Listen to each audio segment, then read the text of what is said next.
Il-Partit Nazzjonalista qed ikompli juri li lest sabiex jiggverna u li l-in mill-partiġjanizmu gvern ġdid nazzjonalista jindirizza u jisolvi ħafna mill-problemi illi ħoloq dan il-gvern. Saħaq dan il-kap tal-Partit Nazzjonalista Alex Borch f'konferenza tal-aħbarijiet wara d-diskors fil-Parlament li ma diskors elenka bosta problemi li għaddejjin minnhom ħafna nies fil-waqt li joffra diversi soluzzjonijiet għal dawn il-problemi reali. Alex Borch saħaq illi juffoka d-diskors tiegħu fuq dawk l-affarijiet li qed jippreokkupaw il-poplu Malti miż-żieda kontinwa tal-popolazzjoni għal kriżi ta' traffiku u l-problemi soċjali li jġibu magħhom dawn l-ixxus kollha għaliex fi kliem Alex Borch stess problema jekk ma tiġix indirizzata tispiċċa toħloq oħra. Apparti minn hekk fl-istess diskors Alex Borch elenka wkoll 50 proposta għal kwalità ta' ħajja aħjar sabiex jiġi żgurat li jintlaħqu l-aspirazzjonijiet tal-Maltin kollha. Aħna rridu pajjiż fejn il-ħaddiema jaħdmu biex jgħixu u mhux jgħixu biex jaħdmu. Sabiex verament ikonna il-qabża fil-kwalità tal-ħajja u ntaffu mill-ħafna problemi soċjali u sfidi li qed jaffaċċja pajjiżna. Rajna kif il-budget għas-sena d-dieħla naqas milli jindirizza id-diversi sfidi li jaffaċċja pajjiżna.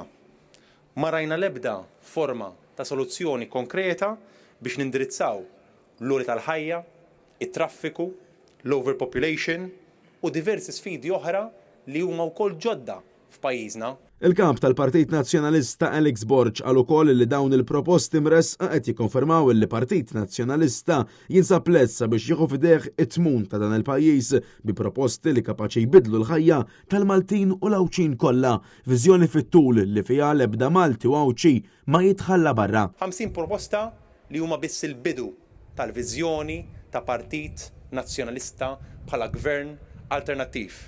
50 proposta li jmissu diversi ambiti soċjali, ekonomiċi, ambjentali, li nemnu li bihom pajjiżna verament jista' jimxi lejn id-direzzjoni it-tajba.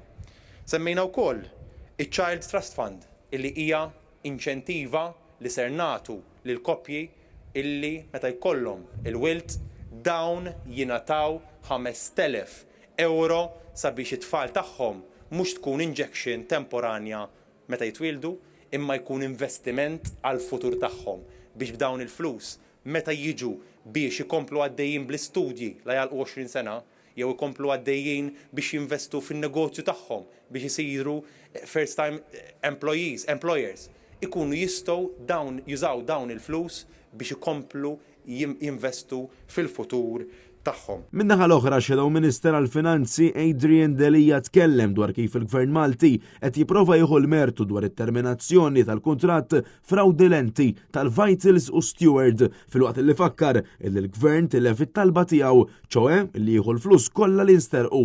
Apparti minn hekk, Adrian Delija insista wkoll li Robert Abela qiegħed jipprova jitħaq bil-poplu minflok jara li s-servizzi tas-saħħa mweda jiġu attwati f'dan l-hekk imsejjaħ l-aqwa budget. Għallilna l-gvern illi it-talba ta' Steward li jieħdu 148 miljon ma ntlaqatx.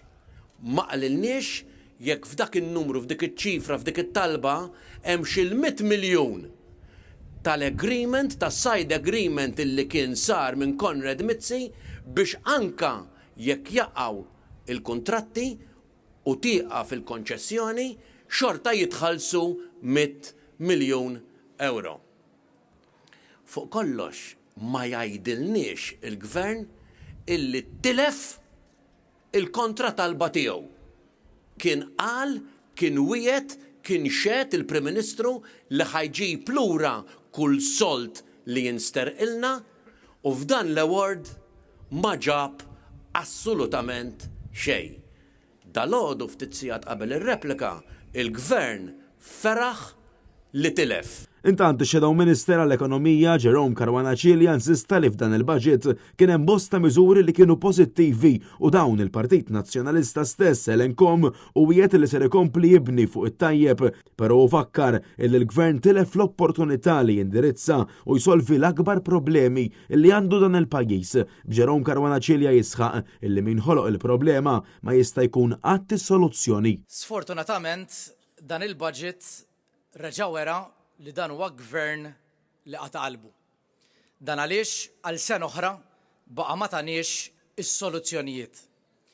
Bħal kull budget, dan il-budget fih miżuri li huma tajbin, miżuri li aħna tal-Partit Nazzjonalista tkellimna dwarhom, il-korpi kostitwiti l-imsieħba soċjali, stakeholders oħrajn tkellmu dwarhom, it-tajjeb nirrikonoxxuh. Anzi, rridu nkunu iktar ambizzjużi. Però fid-diskors tal-budget erġajna rajna l-aktar prova ċara qudiemna li minħoloq il-problemi ta' pajjiżna ma jistax ikunu li jagħti is-soluzzjonijiet. Matthew Polidano għal Net News.